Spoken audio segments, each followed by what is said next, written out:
জিন্দিগিতে আপনার এলাকা এমন আমাদের ওই ল্যাংটা উলঙ্গ কালচার আমাদের দরকার নাই। সে গর্বের সাথে বলবে আমি এমপি আব্দুল্লাহর ছেলে। তার বর্বরতার মাত্রা কতদূর ছিল ইতিহাস পড়েন, দেখবেন শরীরের পশম দাঁড়ায় যায়। মানুষ এতটা খারাপ কি করে হয়, কি করতো জানেন? একটা পয়সার জন্য মানুষ খুন করে ফেলত। আরে মূর্তি পূজা এখন হয় কি হয় না? তখনও হতো। পার্থক্য কি? এখন মসজিদের মধ্যে রেখে মূর্তি পূজা করা হয়, অথচ তখন বাইতুল্লাহর ভেতরেই ছিল 360 মূর্তি। ঘরের মধ্যে আলাদা মূর্তি, কোথাও সফরে গেলে বগলের নিচে করে পকেটে করে আলাদা একটা মূর্তি নিয়ে নিত। কেন? রাস্তায় পূজা করার জন্য যদি আবার খোদা না পাওয়া যায়, বান্দা খোদা পকেটে নিয়ে ঘুরে। বুঝেন না অবস্থা? জন্ম নিয়ন্ত্রণ এখন হয় কি হয় না? তখন হতো। পার্থক্য কি? এখন জন্ম নিয়ন্ত্রণ হয়, পেটের মধ্যে বাচ্চা নষ্ট করা হয় অথবা আস্তি দেওয়া হয় না। আর তখন জন্ম নিয়ন্ত্রণ হতো, বাচ্চা হওয়ার পর দেখতো ছেলে না মেয়ে। যদি দেখছে ছেলে রেখে দিত, আর যদি দেখছে মেয়ে, এটা ছিল বাবার জন্য সামাজিক কলঙ্ক। আমি মেয়ের বাবা, ওই কলঙ্ক থেকে বাঁচার জন্য বাবা নিজ হাতে নিজের কলিজার টুকরা মেয়েকে জীবন্ত দাফন করে দিত। কোরআন আল কারীমের একাধিক জায়গায় আসছে এই বিষয়টা। যেমন সূরা নাহল 14 নম্বর পারা, 58, 59 নম্বর আয়াত। এগুলো বলি এই জন্যই, তাফসীর যায় দেখবেন, খুললেন পুরা পড়াটা পড়বেন তো আরো ক্লিয়ার হবে। আল্লাহ তাআলা বলে, وَإِذَا بُشِّرَ أَحَدُهُم بِالْأُنثَىٰ ظَلَّ وَجْهُهُ مُسْوَدًّا وَهُوَ كَظِيمٌ يَتَوَارَىٰ مِنَ الْقَوْمِ مِن سُوءِ مَا بُشِّرَ بِهِ أَيُمْسِكُهُ عَلَىٰ هُونٍ أَمْ يَدُسُّهُ فِي التُّرَابِ أَلَا سَاءَ مَا يَحْكُمُونَ।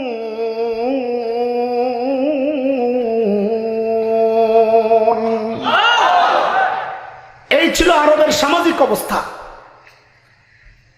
মানুষগুলো এতটা খুব মনোযোগ, আমি খুব সহজে আমার জায়গায় পৌঁছে যাব এবং ফিনিশিং দিব ইনশাআল্লাহ, চেষ্টা করব। এই কথাগুলো বুঝেন, মানুষগুলো এতটা খারাপ কেন হয়েছে, কারণটা কি? আমাদের দেওবন্দ মাদ্রাসার প্রায় 55 বছরের প্রিন্সিপাল ছিলেন হাকিমুল ইসলাম কারি তৈয়ব রহমতুল্লাহ আলাইহি। হযরত বলেছেন, মানুষগুলো এতটা খারাপ হওয়ার পেছনের মৌলিক কারণ ছিল দুইটা। কয়টা বলেন? এখান থেকে একদম মুখস্থ করে করে আগাবেন ইনশাআল্লাহ। হ্যাঁ বলেন, মৌলিক সমস্যা ছিল কয়টা ওই সময়?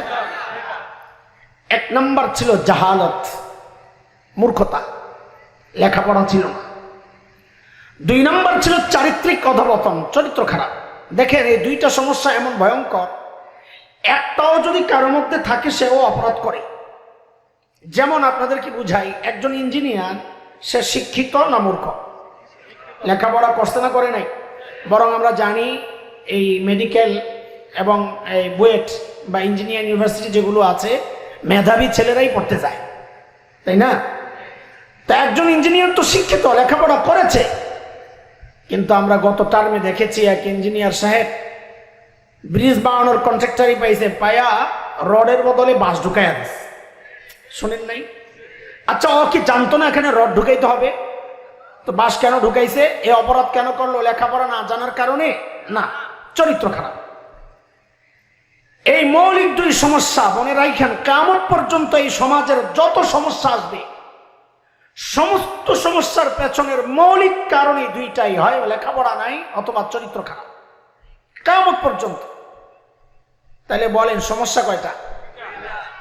এই মৌলিক 2 সমস্যার সংশোধনের জন্য, সমাধানের জন্য, মোকাবেলার জন্য আল্লাহ সুবহানাহু ওয়া তাআলা সর্বশ্রেষ্ঠ রাসূল মুহাম্মদুর রাসূলুল্লাহ সাল্লাল্লাহু আলাইহি ওয়াসাল্লামকে মৌলিক দুইটা সমাধান দিয়ে দুনিয়ায় পাঠাইছেন। বলেন তো সমস্যা কয়টা? সমাধান বলেন আমার সাথে, এই দুইটা কথা একটু বারবার বলেন। সমস্যা কয়টা? সমাধান।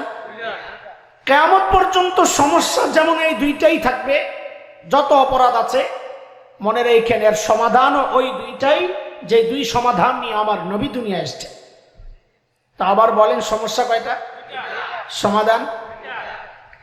আল্লাহর হাবিব নবুয়ত পেয়ে ঘোষণা দিলেন, ইন্নামা বুইসতু মুআল্লিমা বুইসতু লিউতাম্মিমা মাকারিমাল আখলাক।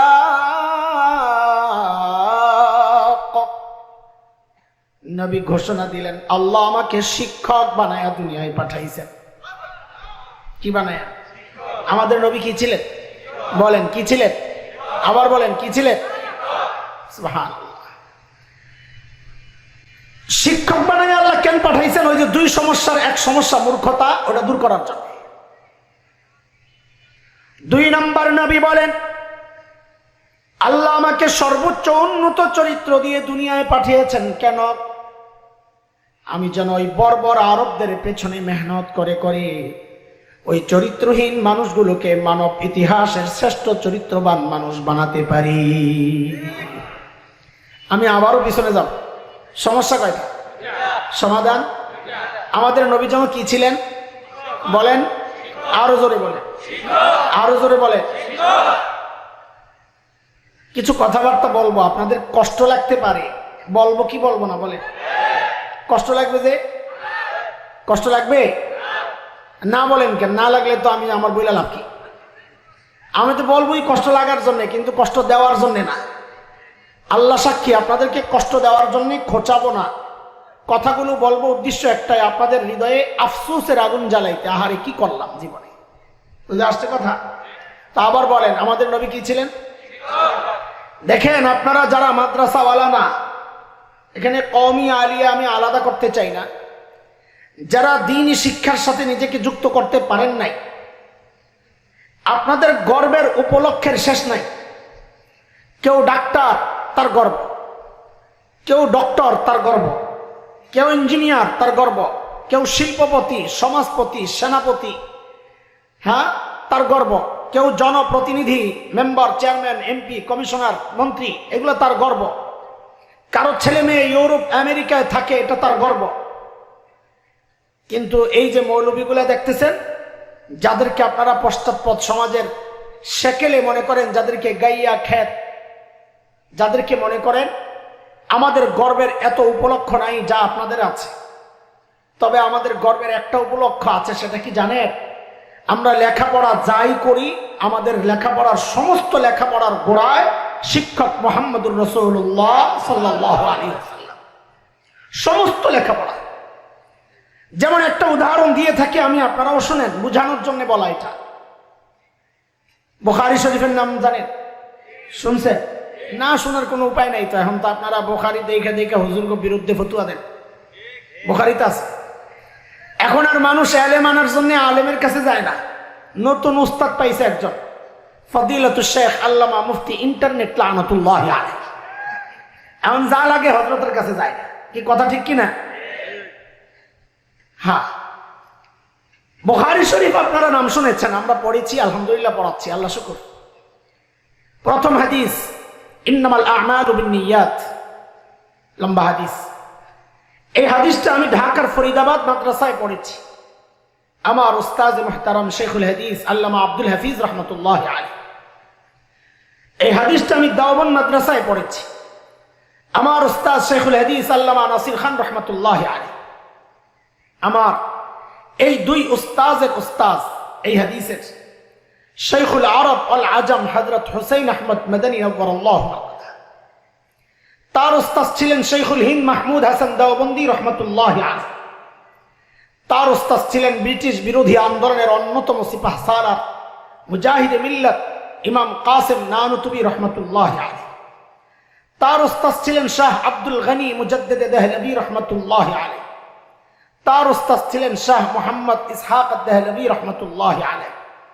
তার উস্তাদ ছিলেন শাহ আব্দুল আজিজ মুহাদ্দিস দেহলভী রহমতুল্লাহ আলাইহি।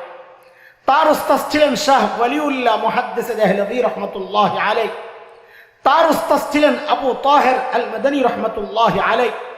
তার উস্তাদ ছিলেন ইব্রাহিম কুর্দি রহমতুল্লাহ আলাইহি। তার উস্তাদ ছিলেন আহমদ আল কুশাশি রহমতুল্লাহ আলাইহি।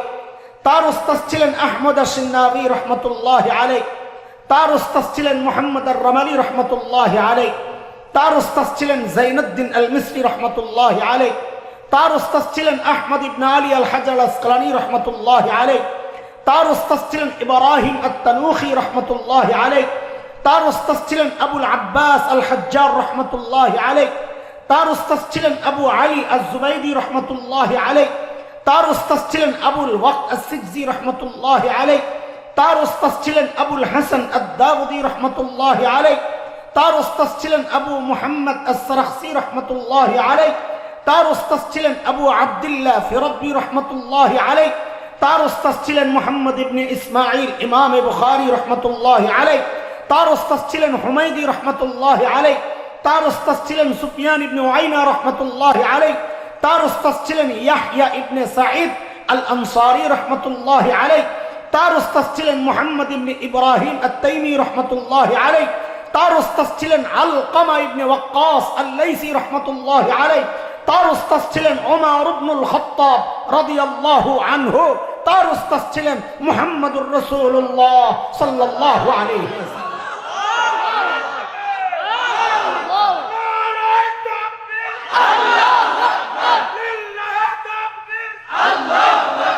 দোস্ত, এটা আমাদের গর্ব। আপনারা আমাদেরকে যাই মনে করেন, আমরা এই গর্বে আমরা গর্ব অনুভব করি, আমরা অন্তরের শান্তি অনুভব করি। আমাদের সমস্ত মৌলবী, আমি মৌলবী বলতেছি, আপনারা কষ্ট নিয়েন না, ওনারা যেভাবে আমাদেরকে দেখে ওইভাবে বলতেছি, আপনারা আবার আমিও তাই কি। আমরা লেখাপড়া যাই করি, আমাদের শিক্ষার গোড়ায় কে? সাল্লাল্লাহু আলাইহি ওয়াসাল্লাম। কিন্তু আপনারা তো অনেক লেখাপড়া করে শিক্ষিত মানুষ, আপনারা উচ্চ শিক্ষায় শিক্ষিত। একটু যদি জিজ্ঞেস করি আপনাদের লেখাপড়ার গোড়ার কি, আমি আপনাদেরকে বিব্রত করার জন্য জিজ্ঞেস করতেছি না, শুধু নিজের দিলের মধ্যে আফসোসের আগুন জ্বালাইতে, আরে কোন জায়গার থেকে দড়ি ছিঁড়া কই গেল না। কিন্তু দোস্ত, আপনাদের কাছে একটা বিষয়, এটা একটা গর্বের পরিচয়। কিন্তু এই গর্বের পরিচয় দেওয়ার অধিকার মৌলবীরা আল্লাহর কাছ থেকে এই ঠিকাদারি নিয়ে নেয় নাই যে আপনারা দিতে পারবেন না। এই অধিকার আপনাদেরও ছিল, কিন্তু পারছেন না কেন? কারণ যুগ যুগ ধরে কুচক্রীরা আপনাদের সামনে এমন এক সিলেবাস লিখেছে, যেই সিলেবাসে লেখাপড়া করে আপনি এই গর্বের পরিচয়টা দিতে পারেন না। গত টার্মে আমরা দেখেছি, আমাদের আরেকটা গর্বের পরিচয় থেকে আমাদেরকে বঞ্চিত করার অপচেষ্টা হয়েছিল। সেটা কি? এটা হচ্ছে, আমরা কার সন্তান একটু বলেন তো? আর ইব্রাহিম তো আমাদের জাতির পিতা, এমনি সন্তান কার? আদম আলাইহিস সালাম। বলেন, ঠিক করে বলেন, আমরা কার সন্তান? আবার বলেন তো। না, এখন থেকে আদম বলবেন না। বলে কেন? বলে শব্দ একটা বাড়ায়া বলবেন, এটা আমাদের গর্বের পরিচয়। এখন থেকে বলবেন আমরা নবী আদমের সন্তান। কার সন্তান? আমি নবীর সন্তান। আরে ভাই, একটা ছেলে এমপির ছেলে, বাবার নাম আব্দুল্লাহ। ওই বাচ্চাকে যদি জিজ্ঞেস করা হয় তুমি কার ছেলে, ও কি বলবে? কি বলবে? এমপি আব্দুল্লাহ, নাকি বলবে আব্দুল্লাহ? শুধু আব্দুল্লাহ বললে যিনি প্রশ্ন করেছেন তিনি ভাববেন কত আব্দুল আছে দুনিয়ায়, তুই কোন আব্দুলের পুত? সে এই সুযোগটা হাতছাড়া করবে না। সে গর্বের সাথে বলবে আমি এমপি আব্দুল্লাহর ছেলে, বলবে কিনা? একটা সামান্য এমপির ছেলে যদি তার বাবার নামের সাথে এমপি যুক্ত করে গর্বের সাথে বলতে পারে আমি আপনি একজন নবীর সন্তান হইয়া কেন এটা বলবো না আমরা নবী আদমের সন্তান? বলেন, আমরা কার সন্তান? আমরা জানি আপনাদের ভিতরে কিছু ঘুরতেছে, সেটা হলো হুজুর আগে তো এইভাবে বলেন নাই, এখন কেন নতুন করে এই নবী লাগান শুরু করছে? কারণ ওরা কাটাকাটি শুরু করছে, এই জন্য আমরাও বাড়ানি শুরু করছি। বলে কোথায় কাটলো? বলে মানুষ গণনার আগেরকার সিস্টেমটার নাম ছিল আদমশুমারি। কি ছিল? আদম যুক্ত ছিল কিনা? হঠাৎ একদিন দেখি আদম নাই, হয়ে গেছে জনশুমারি। কাউকে জিজ্ঞেস করেছেন আদম কেন কাটলেন? করেন নাই, এগুলো আপনাদের মাথা ব্যথা না, মাথা যাদের আছে তাদের ব্যথা করে। আপনারা জিজ্ঞেস করেন নাই কেন আদম কাটা হয়েছে? আদম কাটা হয়েছে কারণ তাদের মাথায় সমস্যা। তারা বিজ্ঞান দিয়ে বুঝতে পেরেছে আমরা আসলে কোনো মানুষের ছেলে সন্তান নাকি আমরা বানর থেকে আসছি। এই গবেষণায় মাথা উড়ে গেছে। একজন গবেষক ছিল, চোর বিজ্ঞানী, বড় মুসওয়ালা। সে লম্বা সময় চিড়িয়াখানায় ছিল। 300-400 বছর চিড়িয়াখানায় থাকার পর হঠাৎ সে লক্ষ্য করলো তার পেছন দিয়া তার লেজটা গায়েব হয়ে গেছে। আবার কয়দিন পর দেখলো একটু সোজা হয়ে গেছে, শরীর থেকে পশমগুলো ঝরে যাচ্ছে, চেহারার মধ্যে মানুষের একটা ভাব আসছে। সে বাইরের দিকে তাকায় দেখে আমি আর ওরা তো একই রকম। তো গেটের কাছে আইসা দিছে এক হুঙ্কার, কি বলে? I am Jafar Iqbal. ওই বানর কি বলেছে? কথা বলেন না আপনারা? বানর কি বলেছে? I am Jafar Iqbal. আপনাকে সেই পলাতক নেত্রী এই বানরকে বাহির করে আইনা আপনার সন্তানের সিলেবাস প্রণয়নের দায়িত্ব দিয়ে দিচ্ছে। ও যেহেতু বানরের পুত, ও আইসা এটাই শিখানোর চেষ্টা করেছে আমার সন্তানকে। দোস্ত, ওরা বানরের পুত হোক, এতে আমাদের কোনো আপত্তি নাই। আমরা নবীর সন্তান। আমরা কার সন্তান? আলহামদুলিল্লাহ। তখনকার ওলামায়ে কেরামের প্রতিবাদের মুখে কুচক্রীরা সেদিন পিছু হটতে বাধ্য হয়েছিল, সেই বই তারা বাজেয়াপ্ত করতে বাধ্য হয়েছিল। কিন্তু আমাদের একটা আফসোসের জায়গা আছে। অভিযোগ না, আপনাদের বিরুদ্ধে আমাদের কোনো অভিযোগ নাই, অনুযোগ, কষ্ট থেকে বলা। এই প্রতিবাদগুলো ওলামাদের করার কথা না, এই প্রতিবাদগুলো করার কথা ছিল আপনাদের। কারণ এই ঘোড়ার ডিম হাট্টিমা টিম এই ঘোড়ার ডিমের সিলেবাস আলেমের সন্তান পড়ে না, পড়বে না। আলেমের সন্তান তো কলা কলা রসুল্লাহ পড়বে। এই সিলেবাস পড়ে আপনার সন্তান। প্রতিবাদ আপনাদের কথা, আপনারা প্রতিবাদ তো করেন নাই, বরং কোন কোন পোড়া কপালে এই প্রতিবাদী আলেমদের বিরুদ্ধাচরণ করেছিলেন। আমরা ভুলে যাই নাই। অদস্ত বর্তমানে শুরু হয়েছে আরেক শয়তানি। সাপ একটারে কাটছে, ওই একটা শেষ হয়েছে, কিন্তু পাথরের তল থেকে আরো সাপ বের হচ্ছে। সেই সাপ বর্তমান গভর্নমেন্টকে চারদিক থেকে ঘিরে আছে। তারা বাংলাদেশে বিশেষ করে প্রাথমিক শিক্ষাকে এমন ভাবে সাজাচ্ছে, একটা সন্তান, আপনার সন্তান নিজেকে মুসলিম হিসেবে পরিচয় দেওয়ার কিচ্ছু রাখে নাই তারা। আপনাদের কাছে জানতে চাই, ক্লাস 5 পর্যন্ত ওই প্রাথমিক বিদ্যালয়ে ইংরেজি বই আছে না নাই? শিক্ষক তো নাই, কথা বলেন। আছে? আচ্ছা, তাহলে কোনটা ভুল করলাম? বাংলা বই আছে, শিক্ষক তো নাই, তাহলে তো এটাও গেল। অঙ্ক আছে, এটার তো শিক্ষক নাই, তাও আছে। ও, বিজ্ঞানের বই আছে, শিক্ষক নাই, তাও আছে, কথা বলেন। আছে, কিন্তু হতভাগা পোড়া কপাল মুসলমান, খালি তাল ওরাও 92% মুসলমান। কিন্তু তোমার ওই শিক্ষায় তোমার সন্তানের সামনে যে বই, ইসলাম শিক্ষার বই আছে, কিন্তু শিক্ষক নাই। একজনকে দিয়া পড়ায় আনে, বহু জায়গার রিপোর্ট আমাদের হাতে। এই একজনকে দিয়া পড়াইতে পড়াইতে এমন একজনের কান্দেও দায়িত্ব পড়ছে ইসলাম শিক্ষা বই পড়ানোর জন্য, যিনি সনাতন ধর্মী হিন্দু ধর্মাবলম্বী। হিন্দুরে দায়িত্ব দেওয়া হয়েছে তোমার ইসলাম শিক্ষা বই পড়ানোর জন্য। অথচ আমরা বহুদিন থেকে দাবি জানিয়ে আসছি, ওই জায়গায় একজন আলেমকে নিয়োগ দেন। আপনারা আলিয়া থেকে দেন না, কওমি থেকে স্বীকৃতি তো দিয়েছেন, ওখানে ধর্মীয় শিক্ষক নিয়োগ দেন। আমাদের দাবি, আমাদের চিন্তা চেতনার প্রতি বৃদ্ধাঙ্গুলি দেখায়া সাম্প্রতিককালে এক প্রজ্ঞাপন জারি করা হয়েছে যে বাংলাদেশের 65,500+ স্কুলে ধর্মীয় শিক্ষক তো নিয়োগ দিবেই না, বরং তারা একজন করে গান আর নাচের শিক্ষক নিয়োগ দেওয়ার সিদ্ধান্ত নিয়েছে। শুধু তাই নয়, 1% ট্রান্সজেন্ডার, যার বিরুদ্ধে ওলামাদের দিনদার এবং সুস্থ চরিত্রের মানুষের প্রতিবাদ। ট্রান্সজেন্ডার এটা একটা মস্তিষ্ক বিকৃত মানুষের কাজ, তাদেরকে 1% হিসাবে শিক্ষক নিয়োগ দেওয়ার সিদ্ধান্ত হয়েছে। আপনার সন্তান ওই চরিত্রহীন সমকামী ট্রান্সজেন্ডারের সামনে বসবে পড়ার জন্য। যেই সন্তানকে দিন শেখানোর কথা, যেই সন্তানকে কোরআন শেখানোর কথা, 92% মুসলমানের ট্যাক্সের টাকায় আজকে আমার সন্তানকে গানের শিক্ষক নিয়োগ দেওয়া তার বেতনের ব্যবস্থা করছে।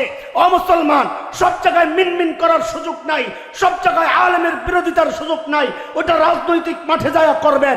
এমন বিষয় যদি আসে, অস্তিত্বের প্রশ্ন যদি আসে, চিন্তা চেতনা আকীদা বিশ্বাসের প্রশ্ন যদি আসে, আলেমের সাথে বিরোধিতা না করে আলেমের হাতে হাত রেখে কাঁধে কাঁধ মিলিয়ে মুষ্টিবদ্ধ হাত উঠিয়ে একসাথে উচ্চারণ করতে হবে, বাংলাদেশে নাস্তিকতার চর্চা করতে দেওয়া হবে না, দেওয়া হবে না।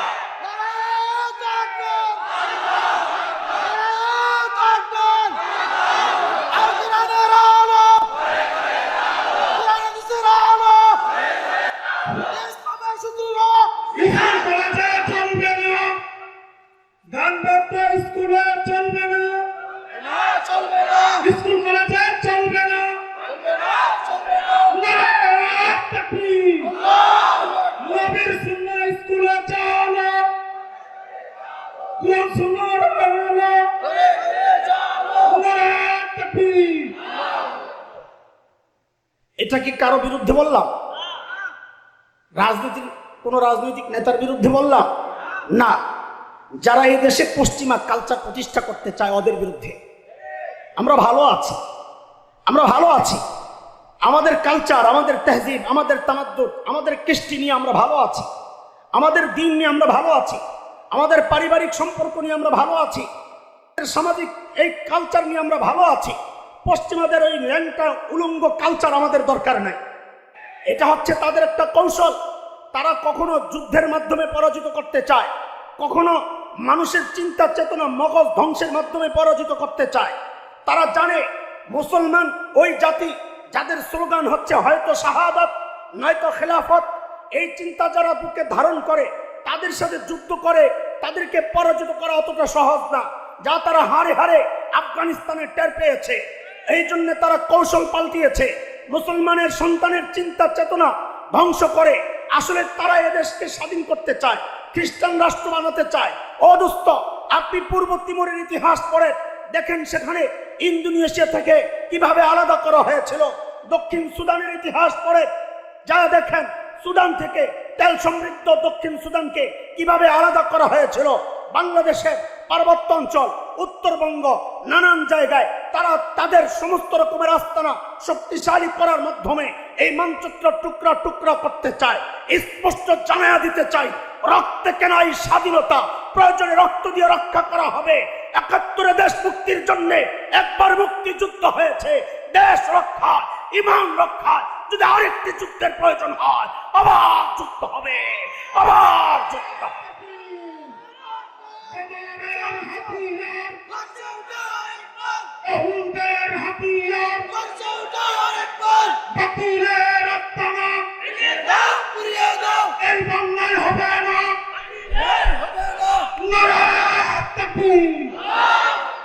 পাশে থাকবেন তো ইনশাআল্লাহ? ওলামারা ডাকলে আসবেন তো ইনশাআল্লাহ? এটা আপনাদের জন্য, আমাদের জন্য না। এটা দেশের স্বাধীনতা সার্বভৌমত্ব টেকানোর জন্য।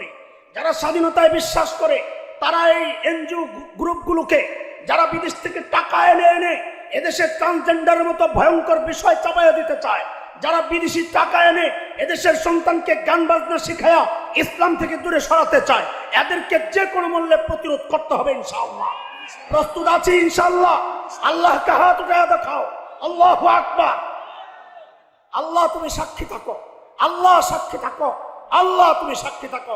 হাত নামার বলছিলাম, সমস্যা কয়টা মনে আছে না? ভুলে গেছে না? হ্যাঁ, লাইনে থাকা লাগবে। সমস্যা কয়টা? সমাধান আবার আবার সমস্যা সমাধান। আল্লাহর হাবিব ওই দুই সমাধান সহ যখন ওই বর্বর আরবদের পেছনে মেহনত করা শুরু করলেন, আহারি ওই বর্বরদের পরিচয় এখন পাল্টায় গেছে, ওরা আর এখন বর্বর নাই। বলে নতুন পরিচয় বলেন না, বলে আমি কি বলবো? আল্লাহকে জিজ্ঞেস করো। মালিককে জিজ্ঞেস করলাম, মালিক ওই বর্বরদের নতুন পরিচয় বলেন। তো আল্লাহ জানায়া দিলেন, সীমাহুম ফি উজুহিহিম মিন আসারিস সুজুদ।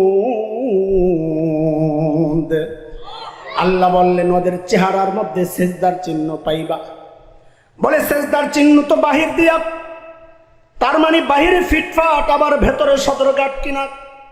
আল্লাহ বলেন না না না, আমার নবীর সাহাবীরা বাহিরও এক নাম্বার ভিতরেও এক নাম্বার। বলে ভিতরে এক নাম্বার আমরা বুঝবো কেমনে? তো আল্লাহ যেন জবাব দেন, তোমার বুঝার দরকার কি? আমি ওদের ভেতরের পরীক্ষা নিয়ে দেখছি, ওই পরীক্ষায় ওরা পাস। আমি ওদের তাকওয়ার পরীক্ষা নিয়েছি, দেখেছি ওই পরীক্ষায় ওরা, জোরে বলেন ওরা। কে বলেছেন? আরো জোরে কে বলেছেন?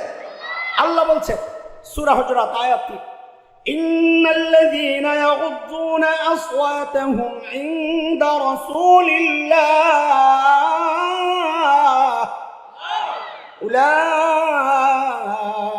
উলাইকাল্লাযীনা ইমতাহানাল্লাহু কুলুবাহুম লিত্তাকওয়া লাহুম মাগফিরাতুন ওয়া আজরুন আযীম।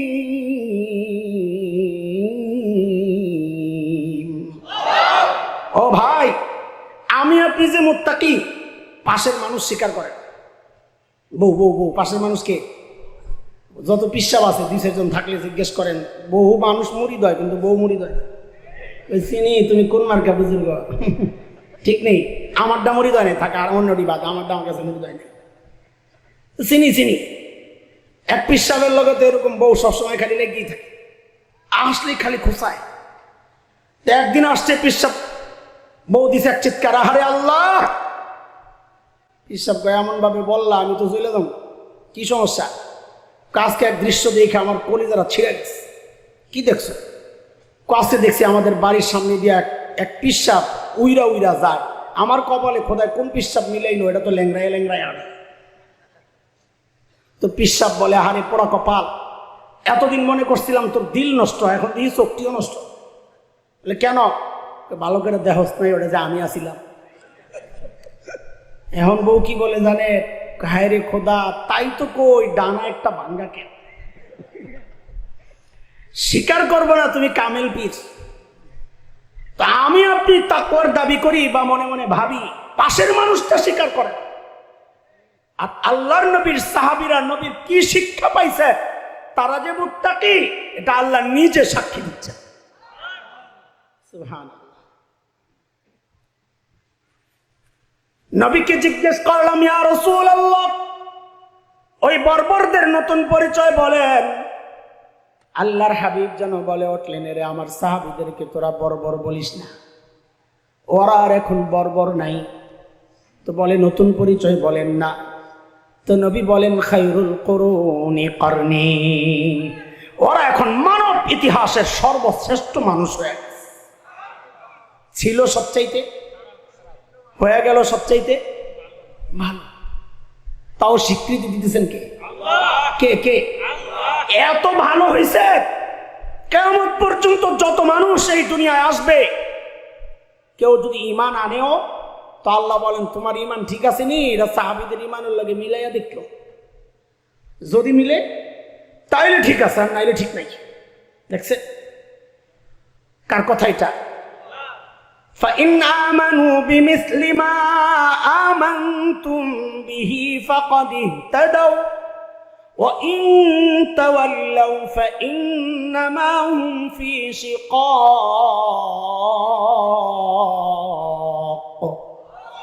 সাহাবীদের ঈমানের সাথে মিললে তোমার ঈমান ঠিক আছে, আর নাইলে ঠিক নেই।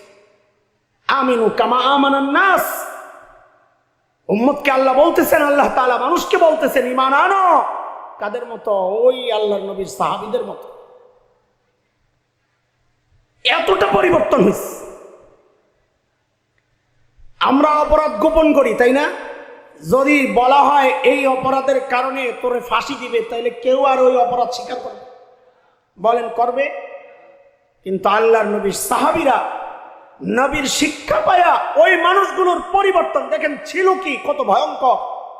সেই মানুষগুলো আখিরাতের ভয় কলিজায় কি ঢুকছে।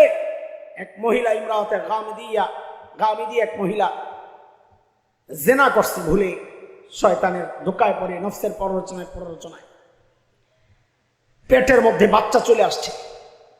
এই পর্যন্ত তার অস্থিরতা, আহারে আমার কি হবে, আমার কি হবে, আমার কি হবে। টিকতে না পাইরা একদিন নবীর কাছে চলে আসছে, ইয়া রাসূলুল্লাহ তাহরিনি, আমারে পাক করেন। পাক করা মানে আমার পাথর দিয়া আঘাত করে আমার শেষ করে দেয়। পারবে? এই ঈমান আছে? আখিরাতের ভয়ে দৌড়ে গেছে। আল্লাহর হাবিব জানাইলেন, তুমি অপরাধ করলেও তোমার পেটের বাচ্চা তো অপরাধ করে নাই, ও আসা পর্যন্ত অপেক্ষা করে চলে গেছে। যতদিন বেঁচে ছিলেন, যতদিন ছিলেন বাচ্চা হওয়ার আগ পর্যন্ত, তার মধ্যে কি অস্থিরতা কাজ করছে। আরে অনেক সময় অনুতপ্ত হয় মানুষ, কিছু সময় চলে গেলে ওটা ভুলে যায়। কিন্তু আল্লাহর নবীর সাহাবী লম্বা সময় পেটে বাচ্চা আছে, ওই বাচ্চা ভূমিষ্ঠ হওয়া পর্যন্ত তার সিদ্ধান্তের কোনো পরিবর্তন হয় নাই। বাচ্চা হইছে তো কোলে নিয়ে আবার চলে গেছেন, ইয়া রাসূলুল্লাহ আমাকে পাক করেন, আমি ভুল করছি। আরে কি পরিবর্তন দেখে, আমারে পাক করেন। আল্লাহর নবী বলেন, বাচ্চা দুধ খায়, তোমারে পাক করলে এই বাচ্চা বাঁচবে কেমনে? বাচ্চা নিজে নিজে যেদিন পর্যন্ত খেতে পারবে না, আসবা না। আচ্ছা, বাচ্চা, দুধের বাচ্চা নিজে নিজে খাওয়ার মতো বয়স হলে কমপক্ষে 2 বছর তো হওয়া লাগবে নাকি? হ্যাঁ, দাঁত ওঠা লাগবে না? এই পর্যন্ত মহিলার সিদ্ধান্ত চেঞ্জ হয় নাই। কি ঈমান আনছে, আল্লাহু আকবার। যখন বাচ্চাটা একটু একটু টুকটুক করে হাঁটে, দাঁত হয়তো 1-2টা অবস্থা, টুকটুক করে রুটি খাইতে পারে, আহ আহ, আল্লাহর নবীর সাহাবিয়া ওই নারী বাচ্চাটারে হাতে করে ধরে আনছে, যে মুখের মধ্যে রুটি একটা দিয়া রাখছে, হাতের মধ্যেও একটা দিয়া রাখছে। নবী দেখো আমার বাচ্চা নিজে নিজে রুটি খাইতে পারে। আল্লাহর নবীর দরবারে আয়েশা বলে, ইয়া রাসূলুল্লাহ এইবার আমারে পাক করে, আমার সন্তান নিজে নিজে খাইতে পারে। আল্লাহু আকবার। মানুষগুলো ছিল কি, হইল কি? আপনাদের কাছে এখন আমাদের জিজ্ঞাসা, এই যে মানুষগুলোর পরিবর্তন ছিল সবচাইতে খারাপ, হয়ে গেল সবচাইতে ভালো, এই মানুষগুলোর পরিবর্তন কিসের ছোঁয়ায়? বলেন কোরআনের ছোঁয়ায়। বলেন কিসের ছোঁয়ায়? বলেন কোরআন সুন্নাহর ছোঁয়ায়। বলেন কিসের ছোঁয়ায়?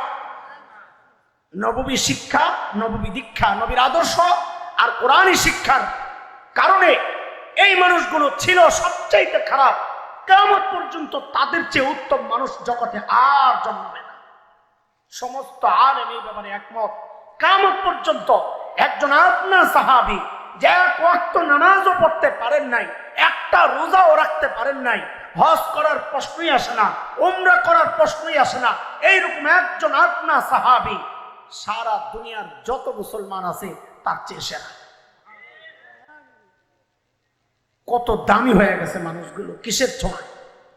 আল্লাহর নবীর শিক্ষা, আল্লাহর নবীর দীক্ষায়।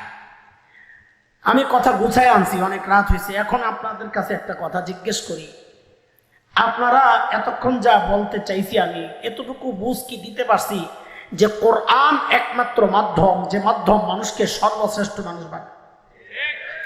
ঠিক না? এটা ভালো করে বলেন, কারণ সামনে পেছে পড়বেন। আগের থেকে যদি আপনার মনে না হয় আপনি চুপচাপ থাকেন, আর যদি মনে হয় যে হ্যাঁ কোরআন একমাত্র মাধ্যম, যে মাধ্যম মানুষকে সর্বশ্রেষ্ঠ মানুষ বানায়, এটা আমি বিশ্বাস করি। আর কে কে বিশ্বাস করেন আমার সাথে দেখি তো? আল্লাহু আকবার। সবাই উঠাইছেন তো না? মাশাআল্লাহ। তোমরা ওঠাও নাই? ঠিক আছে, নামান নামান। বুঝা উঠাইছেন না? না বুঝা? বুঝে ধরলেও ওইটাই ঠিক, না ধরলেও এই কথাই ঠিক। বলেন, আমি দিন এইভাবেই মানব। আমার বুঝে ধরলেও মানবো, না বুঝলেও মানব। এর নাম কি? ইসলাম। এর নাম কি? অনেকে বলে ইসলাম শান্তির ধর্ম। শান্তি শান্তি, ইসলাম মানে শান্তি। তো এটা বইলা আসলে একটা ভূমিকা সাজায়, ওই জেহাদরে ডরায়। তো ইসলামরে শান্তির ধর্ম বানায়, এরপরে জেহাদের বিরোধিতা করে, কয় এমন শান্তির ধর্মে কাটাকাটি থাকতে পারে না। আমরা বলি এই তো সমস্যা। ইসলাম মানে শান্তি না, ইসলাম মানে আত্মসমর্পণ। আল্লাহর হুকুমের সামনে, নবীর হুকুমের সামনে নিজেকে সঁপে দেওয়া। আল্লাহ যদি বলেন কল্লা দেওয়া লাগবে, কল্লা দেওয়ার নাম ইসলাম। আল্লাহ যদি বলেন কল্লা নেওয়া লাগবে, কল্লা নেওয়ার নাম ইসলাম। কথা ঠিক কিনা বলে? ঈদের দিন রোজা রাখা যায়? রাখা যায়? রাখা কি হারাম? তার মানে বোঝা গেল রোজা রাখাও ইবাদত না, ছাড়াও ইবাদত না। আল্লাহ যখন বলবেন রমজান মাস আয়া পড়ছে, তখন রোজা রাখা ফরজ। আল্লাহ যখন বলবেন রমজান শেষ, ঈদের দিন, এখন রোজা না রাখা ফরজ। বুঝে আসছে কথা? আসল ইসলাম কোনো ইবাদত না, আসল ইসলাম আল্লাহ আল্লাহ রসুলের হুকুম মানানো। ঠিক আছে কথা? আচ্ছা ঠিক আছে। কাজে আমরা 1 নম্বর প্রশ্নে হাত উঠাইছি। আর মনোযোগ দিয়ে শুনতে হবে এই লাস্টের কথাগুলো, ফিনিশিং এর কথা। কোরআন একমাত্র মাধ্যম, যে মাধ্যম মানুষকে সর্বশ্রেষ্ঠ মানুষ বানায়। এই কথা আছেন তো নাকি, না ঘুরে গেছে? ঠিক আছে, দ্বিতীয় কথা জিজ্ঞেস করি, এটাও বুঝে শুনে জবাব দিতে হবে। হুজুকে তালে তালে আবেগে আমাদেরকে খুশি করার জন্য জবাব দেওয়ার দরকার নাই। বলেন, আমরা আমাদের সন্তান, আপনজন, অধীনস্থকে সর্বশ্রেষ্ঠ মানুষ বানাতে চাই? চান সবাই? আমি চাই, কে কে চান? আল্লাহু আকবার, সবাই চান, মাশাআল্লাহ। খেয়াল করেন, খেয়াল করেন, কয় জায়গায় হাত উঠাইছেন? দুই জায়গায়। এক জায়গায় হাত উঠাইছেন কোরআন একমাত্র মাধ্যম, যে মাধ্যম মানুষকে সর্বশ্রেষ্ঠ, ভালো করে না, ওই হালকা শব্দে হবে না, সর্বশ্রেষ্ঠ বানায়। বলেন কি বানায়? আরেক জায়গায় হাত উঠাইছেন আপনারা আপনাদের সন্তানকে সর্বশ্রেষ্ঠ বানাতে চান, বলেন নাই? বলেছে? বলেছে। কিন্তু আমি এখানে দেখে যা বুঝতেছি, এখানে বহু মানুষ পাওয়া যাবে যারা এই দুই কথাতেই মিথ্যা বলেছেন, অথবা যে কোনো একটাই আপনি মিথ্যা বলেছেন বলবো না, সত্য বলেন নাই। একটু হালকা করে দিলাম কথাটা। কি বলেন নাই? কি বলেন নাই?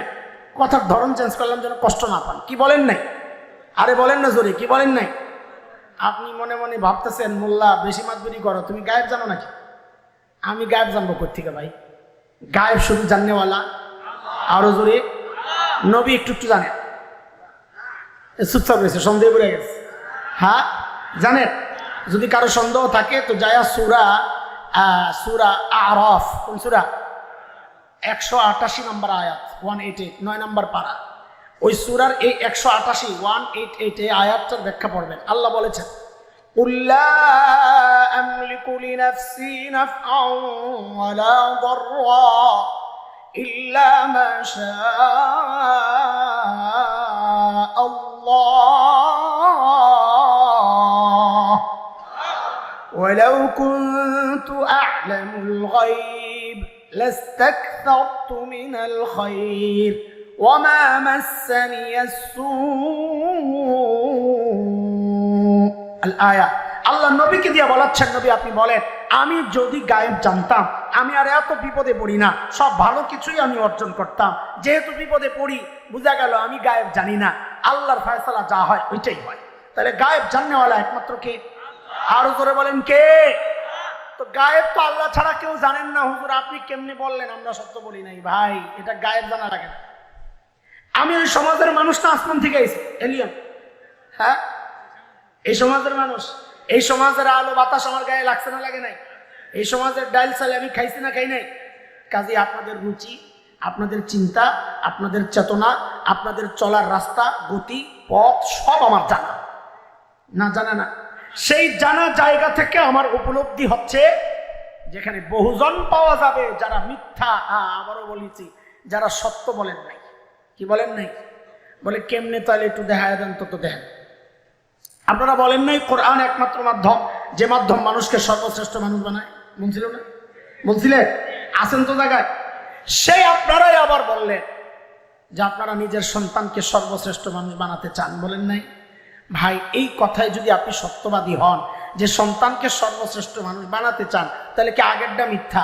আগে তো বলছেন সর্বশ্রেষ্ঠ বানায় কোরআন। তা আপনি যদি সর্বশ্রেষ্ঠ বানাতে চাইতেনি, তাহলে তো আপনি কোরআনই প্রতিষ্ঠান পাঠানোর কথা, ওইখানে না পাঠাই আপনি কোথায় পাঠাইলেন? হাট্টিমা টিম পড়ার লেগে। হ্যাঁ, লাগছে কথা, সত্য কথা। ভাই চিপা দিয়া চায়, কোন বিপদে পড়ছি সামনে দিয়া বইয়া না, কষ্ট দেওয়ার জন্য না, হৃদয়ে আফসোসের আগুন জ্বালাইতে, যাহারে করলাম কি, থাক বাদ দেন। এই যে কাজটা করেছেন সন্তানকে দিন না শিখায়া, আজকে আমার ছেলেরা, আমাদের কলিজার টুকরা সন্তানেরা, ওরা পাগড়ি নিয়েছে। ওরা কারা? মাদ্রাসা কি? এই অংশে আমি চলে আসছি। আগে বলেছিলাম নবীকে আল্লাহ কেন পাঠাইছেন? সবচেয়ে খারাপ মানুষগুলোরে সবচেয়ে ভালো মানুষ বানাইতে, যে মানুষগুলো সারা দুনিয়ার জন্য আদর্শ মানুষ হবে। এই অংশ আমার শেষ। দ্বিতীয় অংশ ছোট্ট করবো, এত লম্বা করবো না ইনশাআল্লাহ। সেটা হচ্ছে মাদ্রাসা কি, এই কথাগুলোই আপনাদের সাথে এখন বলছি। আচ্ছা বলে, এই যে সন্তানকে দিন শিখাইলেন না, ঠকছেন না জিতছেন? বুঝা বলতেছেন? চাপে বইরা। হ্যাঁ, আচ্ছা পড়েন আর না পড়েন এটা আমাদের বিষয় না, আমরা বুঝাইয়া দিই। আমরা যারা মাদ্রাসায় পড়ছি, আলহামদুলিল্লাহ, এটা আপনাদেরকে খুশি করার জন্য বলার তো কোনো কারণ নাই, দায়িত্ব নিয়েই বলছি কথাটা। আমরাও ঠকি নাই, আমাদের বাবা মাও ঠকেন নাই। আলহামদুলিল্লাহ। আমি জানি না কে কি চিন্তা করতেছে, আমার উপলব্ধি এটা। আমিও ঠকি নাই, আমার বাবা মাও ঠকে নাই। আমি ঠকি নাই কেন? নিজের ঢোল বেশিক্ষণ পিটাবো না, তাইলে আবার কোনো খালি নিজের ঢোল পিটায় না। দেখেন, দুনিয়ার রাজা বাদশাদের চেয়ারে আমরা বসতে পারি নাই, বসতে চাইও না, কিন্তু এটা এক চরম বাস্তবতা। এই কোরআনের বরকতে আল্লাহ মানুষের হৃদয়ে আমাদের প্রতি এতটা শ্রদ্ধার ভালোবাসা ঢুকাইয়া দিছে, যার ধারে কাছেও দুনিয়ার রাজা বাদশারা নাই। কথা ঠিক কিনা বলে? আপনি বুঝবেন কেমনি? আমিও না বুঝতেছি, আপনি ঠিক করে আমারটা আন্দাজি মনে মনে কইরা আর কি।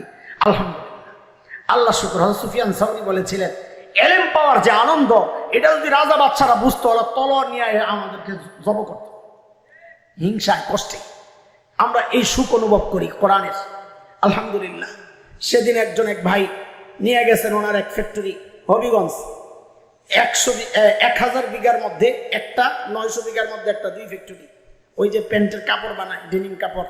ওই তো দেখতেছি আর ভাবতেছি, এই ওলা তামুদ্দান নাইনেই কাইলা মাহমদ তানা বিহাজ, এগুলো দেখা আফসোস করো না, আল্লাহ তোমার যে নিয়ামত দিছে কিছুই না ঘোরার। কথা ঠিক কিনা বলেন? আলহামদুলিল্লাহ, আলহামদুলিল্লাহ। আমার মা বাবাও ঠকেন নাই। কেন কেন ঠকেন নাই? দেখেন, আমি তো ছোট মানুষ, আমল কম। আমার জায়গা থেকে আমি বলছি, আমার এমন কোনো দিন যায় বলে আমার মনে পড়ে না যেদিন আমি বলি না রব্বির হামহুমা কামা রব্বায়ানি সগীরা। তা আমার মা বাবা জিতছেন না ঠকছেন? শুধু কি তাই, আমার আবার কিছু পাগলামি আছে, পাগলা টাইপের। কুমিল্লা দাউদকান্দি আমাদের গ্রামের বাড়ি, ওখানে একটা মাদ্রাসা আছে। আমার মা বাবার কবর ওই মাদ্রাসার পেছনে। এত ব্যস্ততা, কত ব্যস্ততা এটা আপনারা বুঝবেন না। আমার সাথে কেউ থাকলে 1 সপ্তাহে মারা যাবে, বলে এই লোক বেঁচে আছে কেমনে, আল্লাহ বাঁচায় রাখছে। এই ব্যস্ততার মধ্যেও মাঝে মধ্যে ওই গ্রামের বাড়িতে চাই, যা কি করি জানেন? আরে তারা কি সৌভাগ্যবান, আমার মনে হয় তারা কি সৌভাগ্যবান। বাবা মায়ের কবর পাশাপাশি, ওই 2 জনের মাথার মাঝখানে যায়, একদম মাটির মধ্যে বাচ্চাদের মতো বসে পড়ি, বসে কিছুক্ষণ আল্লাহর কালামের তিলাওয়াত করি।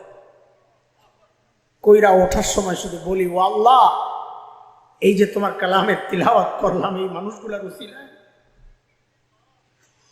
এই মানুষগুলা শিখাইছেন বলেই পড়তেছি। আমি যখন ছোট্ট ছিলাম, বড়রা বলেন, মুরব্বীরা, আমার ব্রেন নাকি ছিল খুব সাফ, গলা ছিল খুব সুন্দর, আমি দেখতেও নাকি আসছিলাম সুন্দর, সবাই মায়া করত।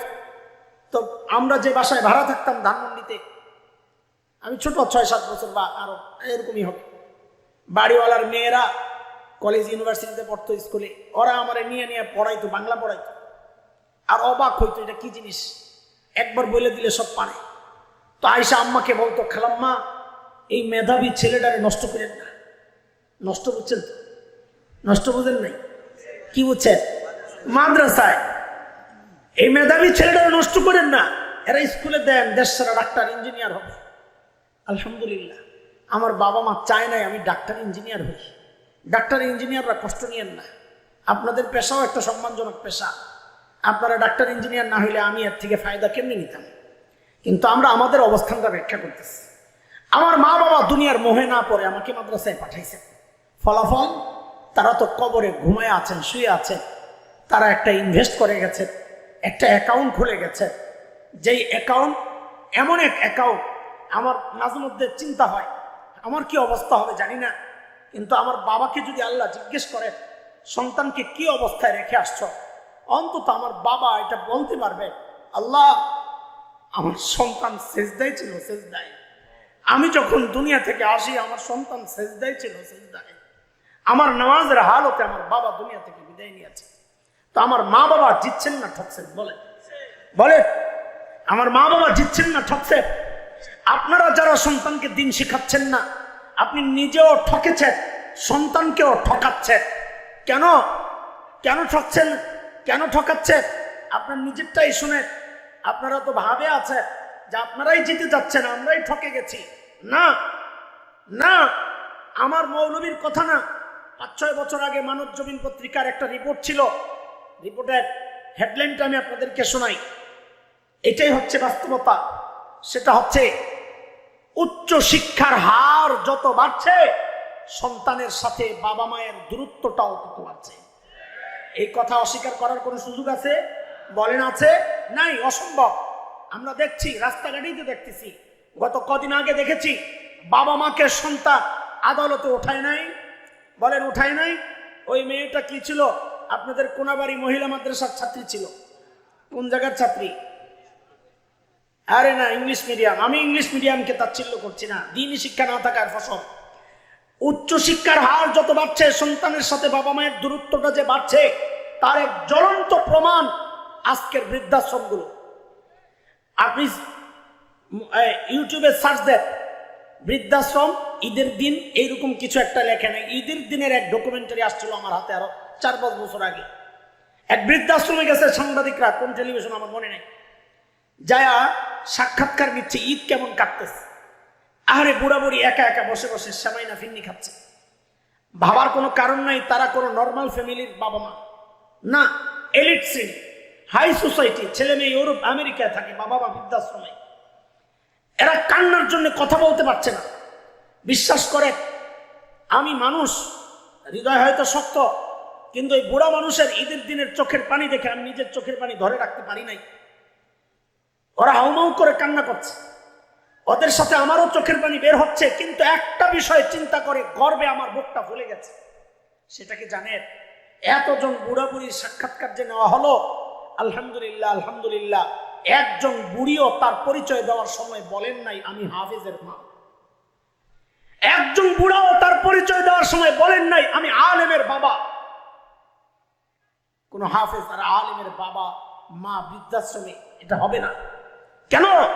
কারণ তাকে শেখানো হয়েছে এই মাদ্রাসায় মায়ের পায়ের তলে জান্নাত। ওই জান্নাতকে বৃদ্ধাশ্রমে রেখে আসতে পারে না। ওই জান্নাত সে মাথায় তুইলেই তো রাখতে পারে না। কথা বলে, সে তো চায় তার কলিজার মধ্যে জান্নাতকে ঢুকায় নিতে। শেষ একটা উদাহরণ দিয়ে হাসরের মাঠে চলে গিয়া বিশেষ করবো। 2টা উদাহরণ টোটাল।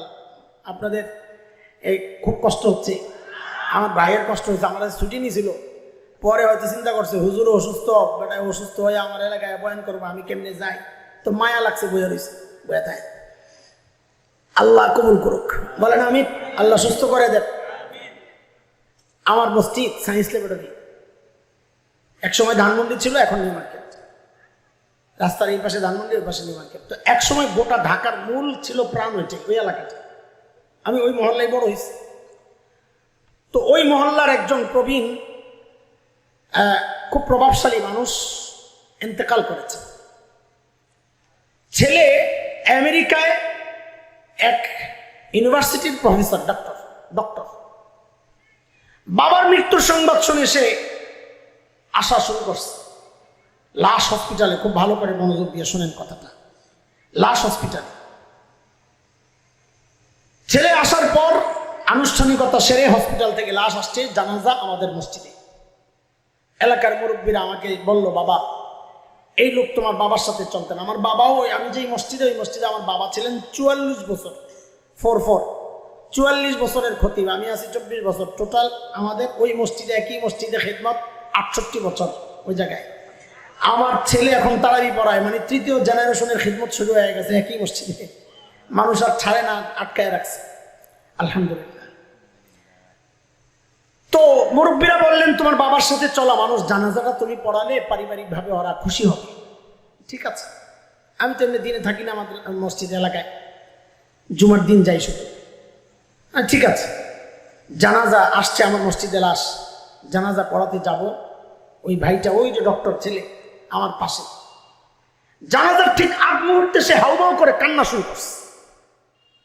আমি তো অবাক হওয়ার কারণ হচ্ছে এই টাইপের মানুষ যারা দেশ বিদেশ শুধু ঘুরেছে, আমাদের উপলব্ধি তাদের কেন যেন চোখের পানি শুকায় যায়, চোখে পানি থাকে না, একটু শক্ত হয়ে যায়। তার হাউমাউ করে কান্না দেখে আমি অবাক হয়ে তাকে সান্ত্বনা দিচ্ছি, যেহেতু ছোটবেলায় একসাথে বড় হয়েছে। ভাই, আপনার বাবা চলে গেছেন, খারাপ লাগছে। আমারও তো বাবা নাই, মা নাই। একদিন আপনিও থাকবেন না, আমিও চলে যাব। ধৈর্য ধরেন। ভদ্রলোক আমাকে বলেন কি জানেন, আরো অবাক করে দিয়ে বলেন, হুজুর বাবা মারা গেছে, আমি তো সেই জন্য কান্না করছি না। আমি তো আরো অবাক হয়ে গেছি, বলে কি তো কেন কান্না করছেন? বলে আমি বাবাকে কিছু প্রশ্ন করছি, বাবা তো উত্তর দিচ্ছেন না। কি প্রশ্ন করছেন? বলে আমি বাবাকে জিজ্ঞেস করছি, ও বাবা, আমাকে সর্বোচ্চ লেখাপড়া করানোর জন্য তুমি তোমার জীবন যৌবন শেষ করেছ, তোমার কামাই রোজগার সব খরচ করেছ, তোমার সুখ কোরবানি করেছ, হয়তো তুমি সফল হয়েছ, সর্বোচ্চ শিক্ষায় আমাকে শিক্ষিত করেছ হয়তো বা, কিন্তু বাবা এখন তোমার লাশ সামনে, আমি জানাজা পড়ব, ও বাবা আমাকে তুমি এখন জবাব দাও, এত কিছু শিখাইলা কিন্তু তোমার জানাজায় কি পড়বো বাবা, এইটা কেন শিখাইলা না, জবাব দাও। গর্ব করে না? গর্ব করে? আরে গর্ব তো করবে হাফেজের বাবা।